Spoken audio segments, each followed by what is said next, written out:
안녕하세요. 오토브리핑입니다. 2026년 1월 17일 정말 놀라운 소식이 전해졌죠. 테슬라 모델 3의 실구매가가 3천만 원대에 진입했다는 건데요.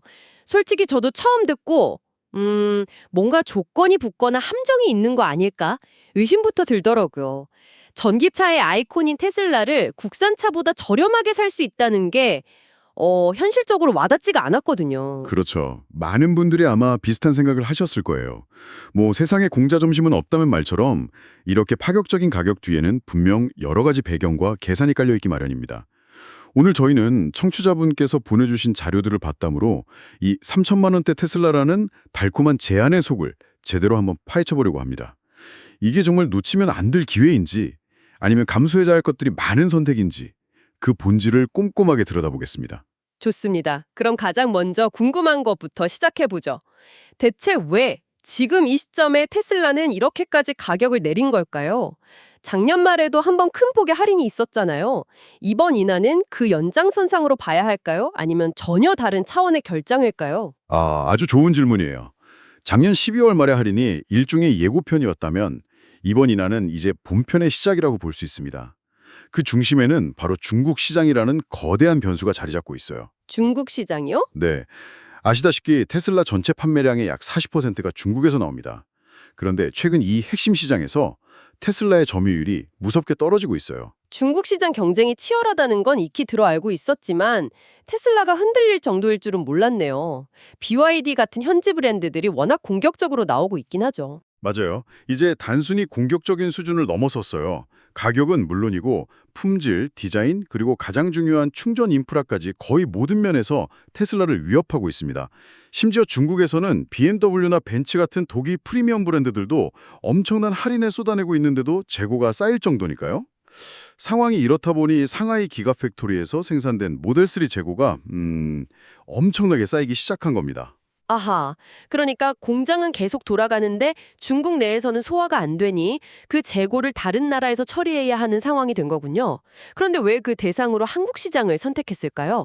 다른 아시아 국가들도 많잖아요. 여러 이유가 있겠지만 두 가지가 핵심적입니다. 첫째, 한국은 전기차 보조금 제도가 아직 활발하게 운영되고 있어서 테슬라의 가격이나 효과를 극대화할 수 있는 시장이고요. 아, 보조금. 네, 둘째, 작년에 모델 Y가 한국 수입차 시장 전체에서 판매 1위를 기록했잖아요. 네네, 맞아요. 이 경험을 통해 테슬라는 가격만 맞으면 한국 시장은 확실하게 반응한다는 성공 공식을 확인한 거죠. 쌓이는 재고를 가장 빠르고 효과적으로 처리할 최적의 시장으로 한국을 지목한 겁니다. 결국 중국 시장의 위기가 한국 소비자에게는 기회로 작용한 셈이네요. 자, 그럼 가장 중요한 부분이죠. 그래서 대체 실구매가 3천만 원대라는 마법 같은 가격이 어떻게 만들어지는 건지 그 구조를 한번 알기 쉽게 풀어주시죠. 네, 지금부터 계산기를 한번 두드려보죠. 테슬라가 공식적으로 발표한 모델3 스탠다드 RWD 모델의 차량 가격은 4,199만 원입니다. 여기서부터 시작하는 거예요. 4,199만 원. 일단 이 시작 가격 자체도 예전보다 많이 내려온 거네요. 맞습니다. 여기서 전기차 구매의 핵심인 보조금이 적용됩니다. 이번 모델3는 국고 보조금으로 168만 원이 책정됐어요. 168만 원이요? 그럼 4,199만 원에서 168만 원을 빼면 약 4,031만 원이 되죠. 여기에 이제 청취자분께서 거주하시는 지역에 지자체 보조금이 추가로 빠집니다. 지자체 보조금은 지역별로 편차가 꽤 크지 않나요? 네, 그게 중요해요. 서울 같은 경우는 200만 원 정도가 지원되니 최종 가격은 3,800만 원대가 됩니다. 3천만 원대 후반이죠. 그런데 만약 보조금을 많이 주는 지역, 예를 들어 500만 원을 지원해 주는 곳에 거주하신다면 최종 구매가는 3,500만 원대까지 떨어지는 겁니다. 와, 3천만 원대 중반의 테슬라 신차를 소유하게 되는 거죠. 와, 정말 파격적이네요. 이 가격이면 가장 직접적인 경쟁 상대로 꼽히는 현대 아이오닉5와 비교하면 어떤가요? 소비자 입장에서는 저울질을 안 할 수가 없을 텐데요. 당연히 비교해야죠. 두 차량의 배터리 용량은 모델3가 62.1kWh, 아이오닉5가 63.0kWh로 거의 똑같은 체급입니다. 거의 비슷하군요. 그런데 시작 가격에서부터 차이가 벌어져요. 말씀드린 대로 모델3는 4,199만 원, 아이오닉5의 기본 모델은 4,740만 원부터 시작합니다. 500만 원 넘게 차이가 나네요, 처음부터. 네, 기본 가격만 541만 원 차이가 나는 거죠. 국고보조금은 아이오닉 5가 483만 원으로 더 많이 받긴 하지만 그걸 감안해도 시작 가격의 격차가 워낙 커서 최종 구매 가격은 모델 3가 더 저렴하겠네요. 이건 소비자들에게 수입차가 국산차보다 싸다는 아주 강력한 시그널을 주겠네요. 정확합니다. 바로 그 인식을 심어주는 게 테슬라의 노림수 중 하나예요. 하지만 청취자분께서도 처음 의심하셨던 것처럼 이 가성비라는 이름 뒤에는 우리가 반드시 짚고 넘어가야 할 원가 절감의 현실이 존재합니다. 1,100만 원 더 비싼 상위 트림, 프리미엄 롱레인지 모델과 비교하면 어떤 것들을 포기해야 하는지 명확히 알 수 있어요. 1,100만 원의 차이, 그 차이가 어디서 발생하는지 하나씩 따져보죠. 가장 먼저 눈에 띄는 건 역시 주행거리겠죠. 네, 가장 큰 차이점입니다. 스탠다드 모델의 공인 주행거리는 382km, 프리미엄 롱레인지 모델은 538km예요. 538km요? 무려 156km나 차이가 납니다. 156km면 서울에서 대전까지 갈 수 있는 거리니까요. 이건 정말 무시 못할 차이네요. 그렇죠. 비율로 따지면 거의 40%에 가까운 주행거리를 잃는 셈이죠. 만약 청취자분께서 주말마다 장거리 여행을 즐기시거나 업무상 고속도로 주행이 잦다면 이 차이는 정말 크게 느껴지실 거예요. 그럼 실내 옵션은 어떤가요? 사실 요즘 소비자들은 주행거리만큼이나 실내 편의사양도 중요하게 생각하잖아요. 바로 그 지점에서 호불호가 크게 갈릴 겁니다. 우선 한국 소비자들이 가장 선호하는 옵션 중 하나인 1열 통풍 시트가 빠졌습니다. 아, 통풍 시트가요. 여름에 필수인데. 네, 여름철에 정말 유용한 기능인데 이게 없다는 것에 실망하는 분들이 많을 거예요. 잠깐만요. 통풍 시트도 없는데 자료를 보니 라디오 기능이 아예 빠졌다고요? 2026년에 나온 차에 라디오가 없다니 이건 좀 충격적인데요. 그렇죠. 스마트폰 앱으로 들으면 된다지만 운전 중에 직관적으로 조작하기는 어려울 텐데 이건 너무 과한 원가 절감 아닌가요? 바로 그 부분이 테슬라의 철학을 보여주는 지점입니다. 테슬라는 자동차를 전통적인 이동수단이 아니라 바퀴 달린 스마트폰으로 보고 있어요. 아하. 그래서 라디오 튜너 같은 하드웨어를 과감히 빼버리고 모든 기능을 소프트웨어와 앱 생태계로 통합하려는 거죠. 기존 운전자들에게는 굉장히 어색하고 불편할 수 있지만 테슬라는 그게 미래라고 생각하는 겁니다. 2열 그러니까 뒷좌석은 더 심하네요. 열선 시트도 빠지고 아이들이 좋아하던 2열 중앙 8인치 모니터도 사라졌어요. 가족용 차로 생각했던 분들에게는 치명적인 단점이 될 수도 있겠어요. 맞습니다. 실내 분위기를 좌우하는 앰비언트 라이트도 발밑 공간을 제외하고는 모두 삭제됐고요. 오디오 시스템도 프리미엄 모델의 스피커가 15개인데 스탠다드 모델은 7개로 절반 이상 줄었습니다. 절반 이상이요? 네, 사운드에 민감하신 분이라면 바로 차이를 느끼실 수 있을 거예요. 심지어 시트 재질도 변경됐는데 몸이 직접 닿는 등받이와 엉덩이 부분이 인조가죽이 아니라 직물, 즉 패브릭 소재로 바뀌었습니다. 정리해보면 주행거리, 통풍 시트, 라디오, 2열 열선과 모니터, 오디오, 시트 재질까지 정말 많은 것들을 덜어냈네요. 눈에 보이지 않는 부분, 예를 들어 승차감에 영향을 주는 서스펜션 같은 부품에도 차이가 있을 가능성이 있겠고요. 그럴 가능성이 매우 높습니다. 이 모든 덜어냄이 모여서 1,100만 원이라는 가격 차이를 만들어낸 거죠. 여기서 우리는 테슬라가 던지는 질문과 마주하게 됩니다. 당신에게 자동차란 무엇인가? 만약 자동차를 안락하고 편안한 옵션으로 가득 찬 생활 공간으로 생각하신다면 이 스탠다드 모델은 실망스러울 수 있어요. 하지만 반대로 생각하면 이렇게 많은 것들이 빠졌는데도 불구하고 사람들이 여전히 테슬라에 열광하는 이유가 있을 거란 말이죠. 테슬라의 핵심, 절대 포기하지 않은 부분은 무엇인가요? 바로 주행 경험 그 자체입니다. 그리고 그 경험의 핵심에는 테슬라의 상징과 같은 오토파일럿 기능이 있죠. 다행히 이 기본 오토파일럿 기능은 스탠다드 모델에도 그대로 탑재됩니다. 아, 그건 정말 다행이네요. 앞차와의 거리를 조절하면서 따라가는 어댑티브 크루즈 컨트롤 기능과 차선 중앙을 유지해주는 기능만 있어도 운전 피로도가 확 줄어들잖아요. 테슬라를 타는 가장 큰 이유 중 하나가 바로 이 오토파일럿 경험이니까요. 정확합니다. 테슬라는 바로 이 소프트웨어 기반의 주행 보조 기술이 자신들의 본질이라고 생각하는 거예요. 그래서 다른 모든 편의 기능은 타협하더라도 이 핵심 경험만큼은 모든 트림에서 동일하게 제공하는 겁니다. 다만 차선을 알아서 변경해주거나 주차장에서 차를 호출하는 향상된 오토파일럿 EAP나 완전 자율주행을 목표로 하는 풀셀프 드라이빙 FSD 기능은 당연히 별도로 구매해야 합니다. 아, 그건 따로군요. 네, EAP는 약 452만 원, FSD는 약 904만 원이죠. 이 부분은 오해가 없어야겠네요. EAP나 FSD는 가장 비싼 퍼포먼스 모델을 사도 원래 따로 돈을 내고 추가해야 하는 옵션인 거죠. 스탠다드 모델이라서 차별적으로 제외된 기능은 아니라는 거고요. 맞습니다. 그 점은 분명히 해야 해요. 즉, 청취자분께서 3천만 원대의 스탠다드 모델을 구매하시더라도 테슬라가 제공하는 가장 기본적인 그리고 가장 핵심적인 주행 경험은 온전히 누리실 수 있다는 겁니다. 알겠습니다. 이렇게까지 옵션을 빼면서 가격을 낮춘다는 건 단순히 중국에 써인 재고를 처리하는 것 이상의 목적이 있어 보입니다. 이 공격적인 가격 정책 뒤에 숨어 있는 테슬라의 진짜 큰 그림은 무엇일까요? 이제 가장 흥미로운 부분으로 들어가네요.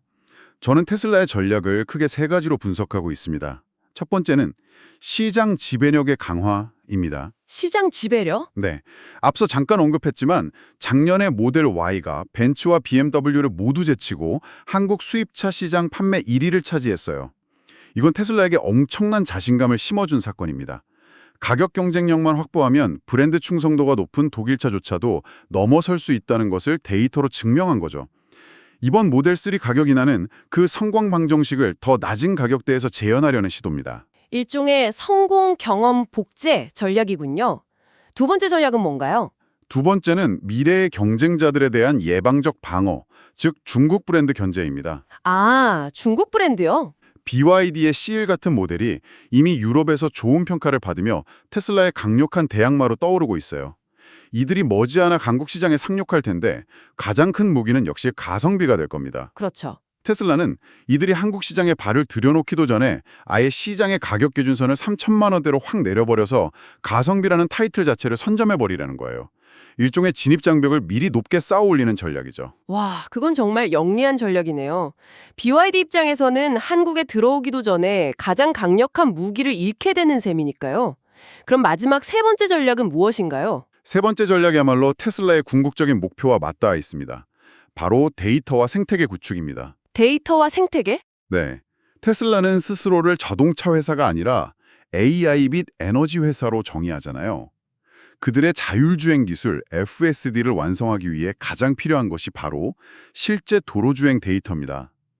차량 한 대를 더 파는 것은 단순히 4천만 원의 매출을 올리는 것 이상의 의미가 있어요.